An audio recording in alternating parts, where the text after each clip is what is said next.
Shalom saudara-saudara, terima kasih kalau Bapak Ibu boleh meluangkan waktu untuk kita bisa sama-sama belajar tentang apa yang Tuhan nyatakan di dalam firman Tuhan. Hari ini kita akan masuk sebuah perikop yang baru saudara-saudara dari kitab Yesaya. Nah di sini kita akan membahas bagaimana peran dari seorang nabi, yaitu orang yang diurapi oleh Tuhan, orang yang ditugasi oleh Tuhan untuk membawa berita dan pesan Tuhan untuk setiap orang-orang yang ada pada masa itu. Nah hari ini kita coba merenungkannya dan kita coba untuk melihat apa aplikasinya di dalam kehidupan kita di masa sekarang ini. Untuk itu sebelum kita mau belajar lebih lagi, mari kita tundukkan kepala, kita satukan hati kita untuk memuji Tuhan. Kami mengasihi-Mu Tuhan, kami bawa hati kami di hadapan-Mu Bapa.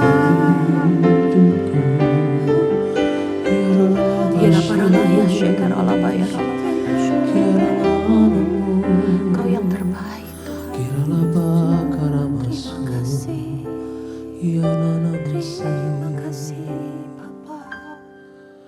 Engkau ada bersamaku di setiap musim hidupku. Tak pernah kau biarkan ku sendiri.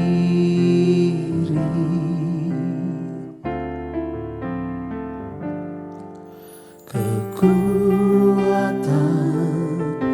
di jiwaku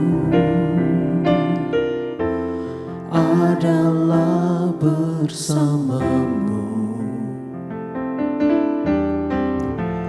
Tak pernah ku ragukan kasih-Mu.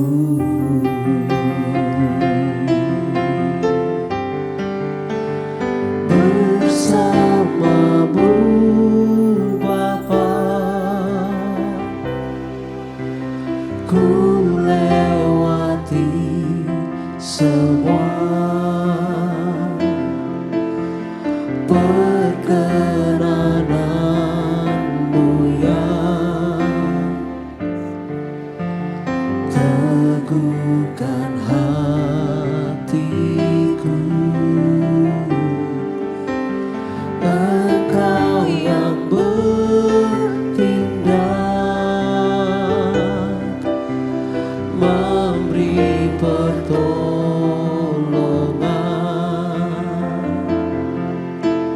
Anugerah-Mu besar melimpah bagiku.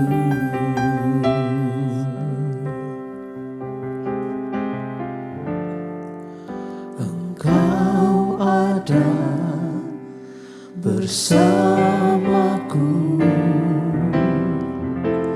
di setiap musim hidupku.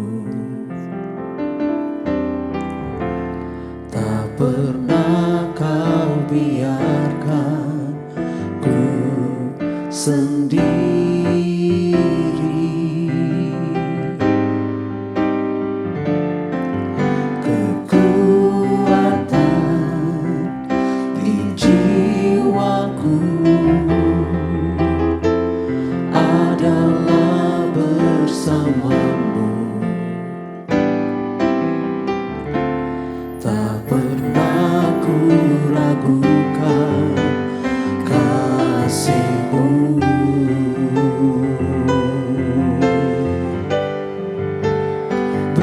Bersamamu Bapa,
teguhkan hatiku.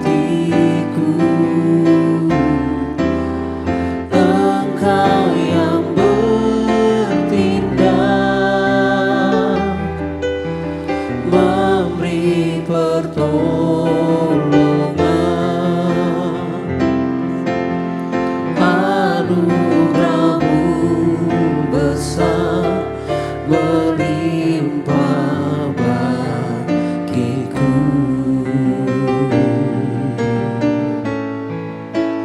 Anugerah-Mu besar melimpah bagiku.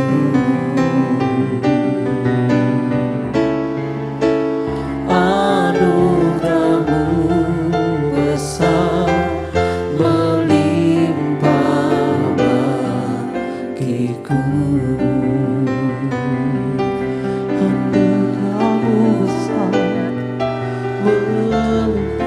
besar melimpah dalam hidup kami.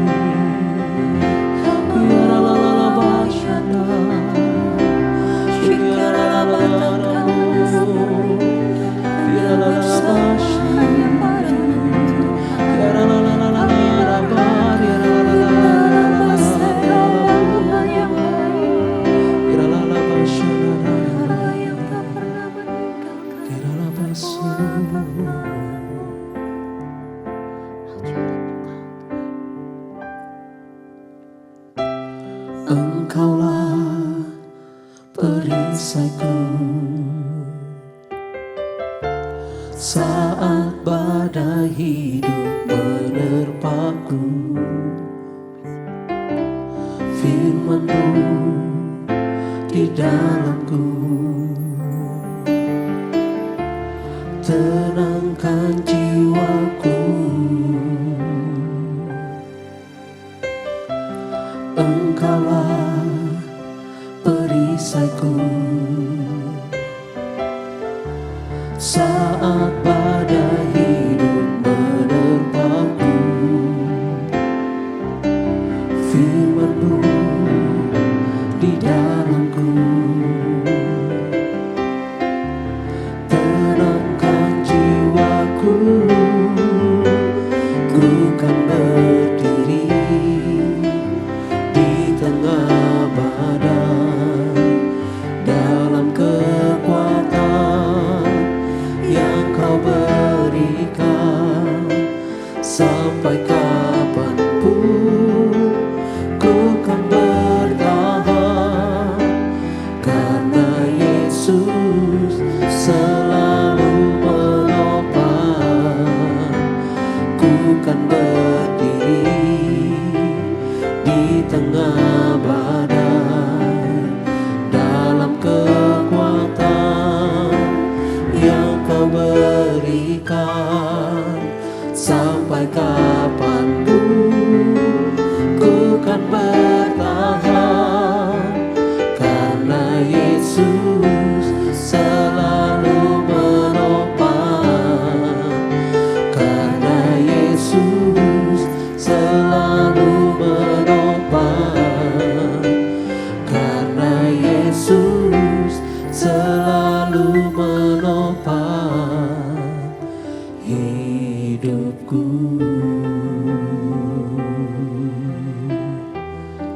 Biarlah masuk,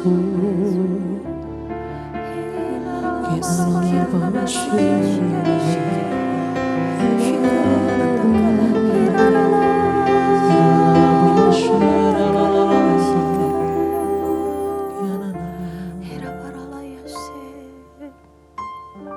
Terima kasih Tuhan. Kami percaya dengan segenap hati kami bahwa firman-Mu itu adalah pelita bagi kaki kami Tuhan. Ketika kami mungkin Tuhan mulai capek, mulai lelah di dalam menjalankan kehidupan kami, Kau ada menerangi kami, memberi kami kekuatan, meneguhkan lutut-lutut kami yang sudah mulai goyah ya Bapa. Hari ini kami mau belajar Tuhan, bagaimana kami boleh mengadukan segala sesuatu di hadapan Tuhan, dan kami mau melihat bagaimana pembelaan Tuhan pasti Tuhan nyatakan buat setiap orang yang berharap kepada Tuhan. Ajari kami lebih lagi ya Tuhan, untuk kami bisa ya Tuhan mencerna segala sesuatu yang Kau firmankan, untuk dapat kami pakai sebagai pedoman di dalam kehidupan kami. Berbicaralah Roh Kudus, Engkau yang menaungi hati kami. Hanya di dalam nama Tuhan Yesus, haleluya, amin. Oke saudara-saudara, hari ini kita akan membahas sebuah hal yang baru gitu ya. Jadi di sini sebenarnya menceritakan hal yang pernah disampaikan di dalam kitab Raja-Raja ataupun Tawarikh gitu. Kejadian ini sudah pernah dinyatakan di dalam 2 kitab ini. Tetapi hari ini kita akan bahas kembali menurut versinya Yesaya, di mana Yesaya ini adalah nabi yang hidup pada masa itu. Dia sebagai penyambung lidah Allah untuk bangsa Israel yang ada di zaman itu. Ini akan menceritakan 2 raja, yaitu Raja Hizkia sebagai raja dari bangsa Yehuda, kemudian Raja Asyur yaitu Sanherib yang waktu itu memerintah di dalam kerajaan Asyur. Nah saudara-saudara, hari ini kita akan melihat bagaimana Yerusalem itu dikepung oleh Sanherib, oleh raja bangsa Asyur. Sehingga apa yang akan kita lihat ini bisa kita terjemahkan, bisa kita mengerti tentang bagaimana Tuhan berperkara melalui keadaan pada masa itu. Nah, saudara-saudara, Raja Hizkia ini adalah raja yang menggantikan ayahnya. Ayahnya itu Raja Ahaz, di mana Raja Ahaz ini tidak hidup benar. Tetapi anaknya Raja Hizkia ini berusaha untuk merombak segala sesuatu dan dia kembali menguatkan kepercayaannya kepada Tuhan. Jadi ketika dia memerintah, ada banyak hal yang diubah. Ada banyak hal yang dikembalikan pada tempat yang semula. Salah satunya adalah bagaimana Raja Hizkia ini mengajak bangsanya kembali untuk beribadah kepada Allah. Dia juga melakukan banyak restrukturing di dalam kerajaannya, terutama di Yerusalem. Antara lain bagaimana dia berusaha untuk membangun saluran air yang ada di bawah tanah. Kemudian dia mengokohkan beberapa bangunan-bangunan fisik. Dan selain itu dia juga membangun perekonomian pada masa itu. Lalu apa peran Nabi Yesaya ketika pada masa pemerintahan Raja Hizkia? Nabi Yesaya ini adalah seorang utusan Allah yang Allah pakai untuk memberikan nasihat, memberikan peringatan pada zaman Hizkia. Nah, kita baca di dalam ayat yang pertama. Maka dalam tahun ke-14 zaman Raja Hizkia, jadi waktu itu tahun pemerintahan yang ke-14, majulah Sanherib, Raja Asyur, menyerang segala kota berkubu di negeri Yehuda, lalu merebutnya. Nah, peristiwa ini terjadi di tahun ke-14 waktu Raja Hizkia memerintah. Di mana waktu itu saudara-saudara, kerajaan Yehuda ini sudah gak berdaya atas serangan bangsa Asyur. Karena waktu itu bangsa Asyur adalah bangsa yang besar. Dan di sini Nabi Yesaya tampil sebagai orang yang memperingatkan raja pada waktu itu untuk tetap bersandar pada Allah. Kalau kita lihat ayah dari Hizkia, Raja Ahaz, tidak mendengar peringatan, tidak mendengar teguran dari hamba-hamba Tuhan pada masa itu. Tetapi Raja Hizkia ini mau, saudara-saudara, untuk mendengar apa yang disampaikan Tuhan melalui perantaraan nabi-nabi. Dan di situ Yesaya juga mengingatkan, jangan mencari pertolongan dari bangsa lain. Tetapi percayakan hidupmu, bangsamu, hanya pada Tuhan. Nah, hal ini sebenarnya pernah disampaikan kepada ayah Hizkia, tapi dia gak mau mendengar. Di mana waktu itu Raja Ahaz hanya sambil lalu mendengar peringatan Nabi Yesaya. Tapi saat ini Raja Hizkia anaknya mau menerima nasihat dari hamba Tuhan tersebut. Kemudian di ayat yang kedua dikatakan, Raja Asyur mengutus juru minuman agung dari Lakis ke Yerusalem kepada Raja Hizkia disertai suatu tentara yang besar. Ia mengambil tempat dekat saluran kolam atas di jalan raya pada padang tukang penatu. Kota Lakis itu merupakan sebuah kota benteng utama yang letaknya itu berbatasan dengan tanah orang Filistin. Jadi letaknya itu sangat strategis, saudara-saudara, kota Lakis ini. Dan di sana Sanherib, raja bangsa Asyur, mengutus utusannya untuk merayu Raja Hizkia supaya dia bisa menyerah tanpa syarat. Nah, kalau kita lihat kenapa dia mengutus juru minuman. Nah, kalau kita perhatikan saudara-saudara dari beberapa terjemahan tentang arti kata juru minuman agung yang diutus oleh raja. Kalau di dalam terjemahan lain itu disebut sebagai seorang panglima perang. Ya, kalau mungkin saudara-saudara bingung, kok yang diutus adalah juru minuman. Tapi dalam terjemahan lain ada disebut bahwa yang diutus ini dalam versi bahasa lain adalah seorang panglima perang. Di mana tempat yang ditentukan untuk mereka bertemu ini dikatakan dekat saluran kolam atas, jalan raya padang tukang penatu. Di tempat yang sama ini, kalau saudara perhatikan di pasal yang ke-7, Nabi Yesaya juga pernah berhadapan dengan Raja Ahaz. Nama tempatnya juga sama, dekat saluran kolam atas. Nampaknya tempat ini merupakan sebuah tempat strategis yang digunakan oleh para raja untuk bertemu. Kita baca di ayat selanjutnya yang ketiga. Keluarlah mendapatkan dia, Eliakim bin Hilkiah, kepala istana, dan Sebna, panitera negara, serta Yoab bin Asaf, bendahara negara. Jadi Raja Hizkia mengirim juga 3 utusan untuk menemui utusan dari Raja Asyur. Di ayat yang keempat, saudara-saudara. Lalu berkatalah juru minuman agung kepada mereka, baiklah, katakan kepada Hizkia, beginilah kata Raja Agung, yaitu Raja Asyur. Kepercayaan macam apakah yang kau pegang ini? Kepercayaan kepada Tuhan. Kau kira bahwa hanya ucapan bibir saja dapat merupakan rencana dan kekuatan untuk perang? Dia berusaha melecehkan, saudara-saudara. Sekarang kepada siapa engkau berharap? Maka engkau memberontak terhadap aku. Sesungguhnya engkau berharap kepada tongkat bambu. Allah yang mereka sembah, Allah yang Raja Hizkia sembah dikatakan sebagai tongkat bambu yang patah terkulai, yaitu Mesir yang akan menusuk dan menembus tangan orang yang bertopang kepadanya. Begitulah keadaan Firaun, Raja Mesir, bagi semua orang yang berharap kepadanya. Nah, saudara-saudara, perhatikan di sini. Orang yang diutus Sanherib ini nampaknya sangat sombong, sehingga dia seolah-olah mengejek kepercayaan Raja Hizkia dan orang Israel pada masa itu. Mereka mengolok-olok Allah orang Israel. Ucapan bibir yang dimaksud adalah bagaimana Raja Hizkia itu menuruti nasihat dari para nabi. Peringatan-peringatan nabi utusan Tuhan. Bahkan sekutu dari Raja Hizkia pun diremehkan, yaitu bangsa Mesir.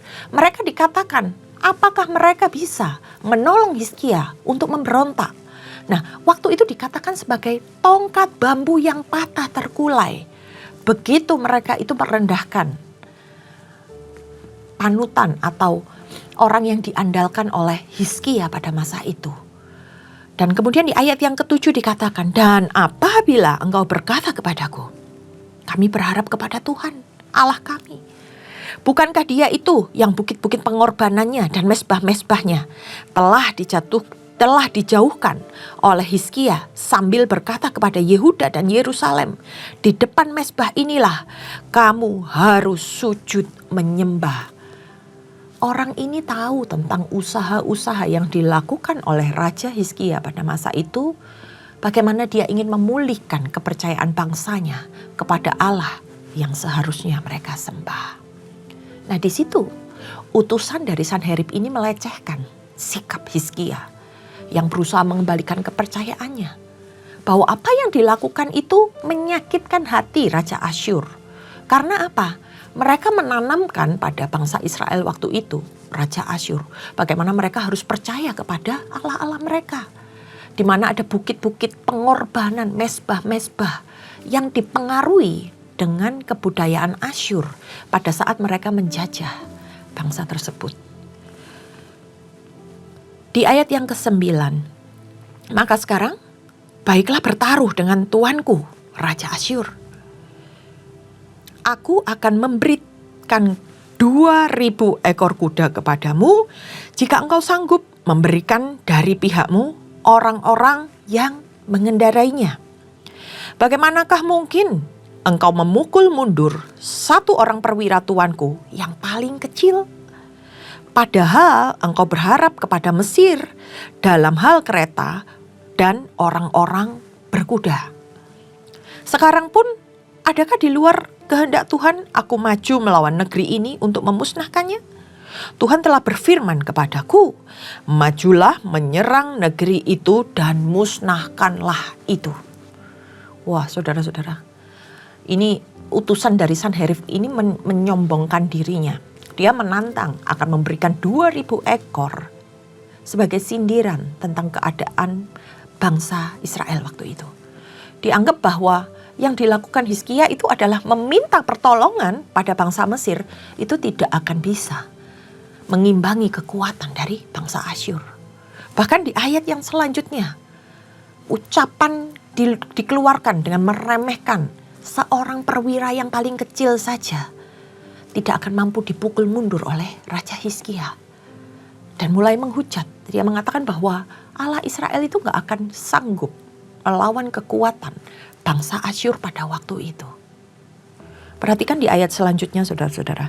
Lalu berkatalah Elyakim, Sebna, dan Yoah kepada juru minuman agung, silakan berbicara dalam bahasa Aram kepada hamba-hambamu ini, sebab kami mengerti. Tetapi janganlah berbicara dengan kami dalam bahasa Yehuda sambil didengar oleh rakyat-rakyat yang ada di atas tembok sana.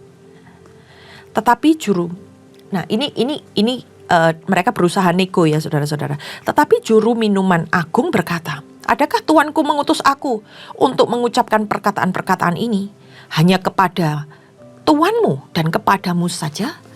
Bukankah kepada orang-orang yang duduk di atas tembok, yang memakan tahinya dan meminum air kencingnya bersama-sama dengan kamu?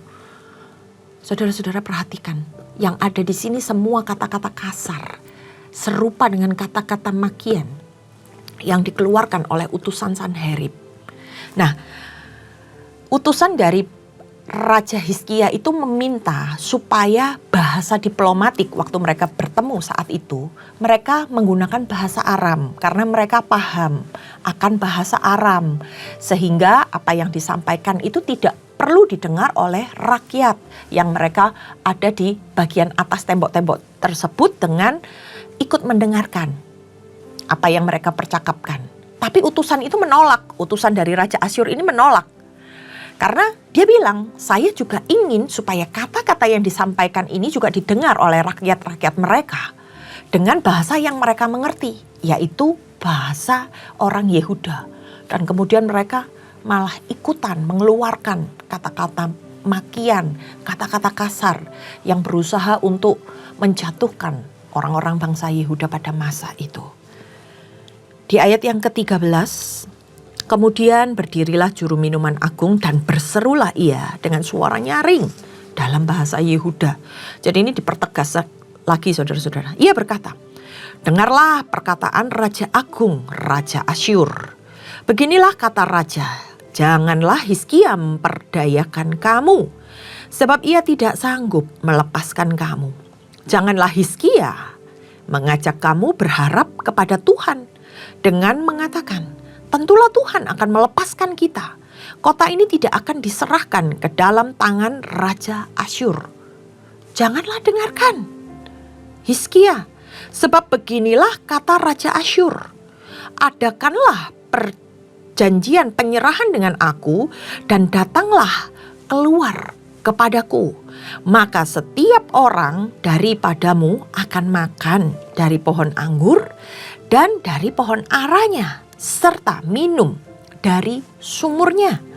sampai aku datang dan membawa kamu kepada suatu negeri seperti negerimu, suatu negeri yang bergandum dan berair anggur, suatu negeri yang berroti dan berkebun anggur. Jangan sampai Hizkia membujuk kamu dengan mengatakan, Tuhan akan melepaskan kita. Apakah pernah para Allah bangsa-bangsa melepaskan negerinya masing-masing dari tangan Raja Asyur? Dengan kesombongannya dia menyatakan bahwa semua takluk pada bangsa Asyur. Di manakah para Allah negeri Hamat dan Arpad? Di manakah para Allah negeri Sefarwaim? Apakah mereka telah melepaskan Samaria dari tanganku? Siapakah di antara semua Allah negeri-negeri ini yang telah melepaskan negeri mereka dari tanganku, sehingga Tuhan sanggup melepaskan Yerusalem dari tanganku? Ini utusan dari Sanherib. Panglima tentaranya itu semakin menjadi-jadi, saudara-saudara. Dia berusaha mempengaruhi rakyat, menjelek-jelekkan dan merendahkan bangsa Yehuda dan meninggikan Allah yang mereka sembah. Dia bahkan meremehkan 3 orang utusan Raja Hizkia. Dia sedang menghasut rakyat karena dengan bahasa yang mereka mengerti, supaya mereka bisa memberontak terhadap Raja Hizkia. Dia tawarkan hal-hal yang menarik hati rakyat yang pada waktu itu mereka butuhkan, karena mereka berada di dalam penderitaan, di dalam kesesakan, di dalam kelaparan. Maka yang mereka tawarkan itu adalah sesuatu yang mungkin menjadi harapan bangsa Israel waktu itu. Bahkan dia katakan, kamu lebih baik menyerah dan datang kepada kami, datang kepada bangsa Asyur. Maka kehidupanmu akan lebih baik, kamu gak akan kelaparan lagi, kamu gak akan tersiksa lagi. Kalau kamu mau ikut, apa kata bangsa Asyur? Kalau kamu mau nurut, apa kata raja mereka? Nah, utusan Sanherib ini juga menghina Allah yang disembah oleh bangsa Israel. Karena menurut dia gak akan bisa Allah yang disembah oleh bangsa Israel ini melepaskan mereka dari tangan bangsa Asyur. Dia memberikan contoh Allah-Allah dari bangsa lain, Hamat, Arpad, dan Sefarwaim, yang mereka juga dikalahkan oleh Asyur. Nah, ini sebagai hal yang menyakitkan hati Raja Hizkia. Bagaimana dia melihat Allahnya dilecehkan, dihujat, rakyatnya pun dirayu untuk mereka bisa menyerahkan kehidupan mereka di bawah Raja Asyur. Nah, kita lihat ayat yang selanjutnya di ayat yang ke-21, saudara-saudara. Tetapi orang berdiam diri dan tidak menjawab. Dia sepatah kata pun, sebab ada perintah Raja Hizkia memerintahkan kepada 3 utusannya. Bunyinya, jangan kamu menjawab dia. Kemudian pergilah Elyakim bin Hilkia, kepala istana, dan Sebna, panitera negeri, dan Yoah bin Asaf, bendahara negara, menghadap Hizkia dengan pakaian yang dikoyakkan, lalu memberitahukan kepada raja perkataan juru minuman agung. Setelah selesai, mereka para utusan Hizkia ini kembali pada Hizkia. Tapi yang luar biasa, saudara-saudara, sikap mereka yang taat dan tunduk atas apa yang disampaikan oleh Raja Hizkia. Mereka tetap berdiam diri, mereka tidak membantah apa yang disampaikan oleh utusan Sanherib itu. Dan mereka melakukannya sebagai bukti mereka setia kepada Raja dan mau taat atas apa yang harus mereka lakukan. Dengan hancur hati, mereka kembali kepada Raja, menyampaikan apa yang disampaikan oleh utusan Raja bangsa Asyur tersebut. Nah, dari pasal ini, saudara-saudara, kalau kita bisa lihat, itu menceritakan kembali bagaimana bangsa ini kembali diuji. Ketika mereka menguatkan kepercayaannya di bawah Raja Hizkia, bagaimana mereka seolah-olah dirayu, seolah-olah ingin ditarik ke sesuatu hal yang mereka mungkin lihat hari itu. Iya, kalau aku menyerah kepada bangsa Asyur, mungkin akan enak keadaanku. Tapi mereka tetap menguatkan kepercayaannya kepada Tuhan. Nah, kalau kita baca pasal ini merupakan sebuah jembatan untuk menceritakan apa yang terjadi menjelang akhir masa pembuangan orang Israel di Babel. Dan bagaimana mereka juga diingatkan tentang kedaulatan Tuhan ketika Tuhan menguasai bangsa Israel pada masa itu. Sekalipun musuh mereka, orang-orang utusan bangsa Asyur meninggikan diri mereka, seolah-olah memandang rendah bangsa Israel, dan mereka menindas bangsa Yehuda pada masa itu. Tapi dalam pembahasan pasal ini saudara-saudara, kita bisa ambil makna teologisnya, yaitu bagaimana Hizkia tetap menguatkan kepercayaannya kepada Allah. Bahkan dia menjadi pengaruh yang luar biasa kepada orang-orang yang ada di dekatnya. Bahkan dia dengan segenap hatinya membawa rakyatnya untuk mau kembali kepada Allah yang benar, yang harus mereka sembah. Pada masa apapun keadaan mereka saat itu, mereka tidak mengandalkan pertolongan lain dari bangsa lain maupun dari Allah lain. Tetapi mereka meneguhkan hati mereka untuk tetap percaya kepada pertolongan Tuhan. Kalau kita lihat banyak hal yang mereka dari bangsa Asyur itu lakukan, berusaha melakukan segala sesuatunya. Percayalah, kedaulatan Allah itu memegang kendali atas segalanya. Kita akan melihat bagaimana nanti Allah menghancurkan mereka. Bagaimana apa yang diperkatakannya itu akan berbalik menimpa mereka. Saudara-saudara, banyak hal yang ternyata bisa kita pelajari dari segala sesuatu yang hari ini mungkin menurut kita apa ya artinya buat kehidupan kita hari-hari ini. Tapi percayalah, melalui segala sesuatu yang kita pelajari dari Alkitab ini, Tuhan sedang menaruh hal-hal yang bisa kita terapkan saudara-saudara. Ketika kita berada di dalam pencobaan, ketika kita dirayu oleh pencobaan-pencobaan, ketika kita dirayu untuk meninggalkan Tuhan, ada satu alasan yang kuat. Kita tetap mengandalkan Tuhan. Kita tetap percaya. Bahkan dikatakan di sini, mereka berdiam diri. Mereka nggak berusaha untuk berdebat, mereka nggak berusaha untuk melawan, tapi mereka mengandalkan kekuatan dari Tuhan sepenuhnya. Itu yang bisa kita pelajari saudara-saudara dari Yesaya 36, dan mari kita merenungkannya dan kembali lagi kita mempraktekannya di dalam kehidupan kita. Mari kita tundukkan kepala dan berdoa. Terima kasih Tuhan, Engkau Allah pembela kami. Kami percaya ya Tuhan di dalam kehidupan kami, sekalipun kami mengalami banyak hal yang mengharuskan kami berdiam diri hari ini, tapi kami percaya bahwa kami punya Allah yang adil. Kami punya Allah yang besar dan dahsyat yang sanggup melakukan segala perkara-perkara melebihi dari apa yang kami pikirkan. Tuhan, kalau hari ini kami boleh kembali menguatkan iman percaya kami kepadamu. Kami tahu Engkau Allah yang akan membebaskan kami. Engkau Allah yang akan menunjukkan jalan-Mu. Kami tidak akan berharap kepada hal-hal lain yang dijanjikan oleh apa yang ada di muka bumi ini, tetapi kami hanya percaya bahwa pertolongan Tuhan yang kami perlukan. Yang kami lakukan hanya tinggal diam dan melihat bagaimana tangan Tuhan yang akan bekerja. Terima kasih ya Tuhan, kami serahkan seluruh kehidupan kami ini hanya di dalam nama Tuhan Yesus. Setiap yang percaya, katakan amin. Terima kasih saudara-saudara sudah mengikuti Bible Study hari ini, dan Tuhan Yesus memberkati.